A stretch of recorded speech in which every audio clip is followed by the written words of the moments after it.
እንግዲህ ዛሬ ሩታና ሄርሜላ ተጣልተዋል ማለት ነው።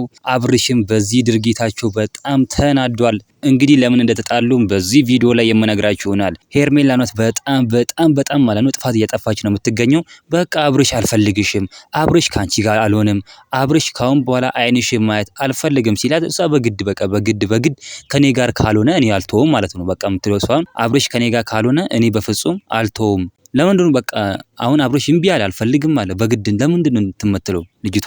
ለምንድነው በሰላም አብርሽ የማይኖረው ማለት ነው? ለምንድነው ከሩታ ጋር የማይኖር? በቃ እሱ የሚፈልገው ሩታን ነው። ለምንድነው ከሩታ ጋር የማይሆነው? ለምንድነው ራሷ የምታስገምተው እሷ ራሱ ማለት ነው? እንደዚህ ማድረግ የለባትም። እንግዲህ በጣም በሚገርም ሁኔታ ነው እንግዲህ ሩታና እሷ በቃ ክፉ ቃል ተነጋግረዋል ማለት ነው።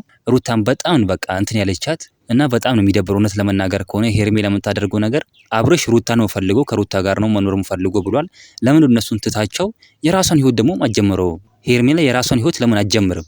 ከቀድሞ ባላው ጋር ለምን አጀምርም? እስኪ እናንተ ምን ትላላችሁ? ሀሳብ አስተያየታችሁን ኮሜንት ላይ ማስቀመጥ እንዳትረሱ። ቪዲዮ ላይ ቻናሉን ሰብስክራይብ ማድረግ እንዳትረሱ። በሌላ ቪዲዮ እስከምንገናኝ በያላችሁበት የዓለም ዳርቻ ሰላማችሁ ብዝት ይበልልኝ። ደህና ሁኑልኝ።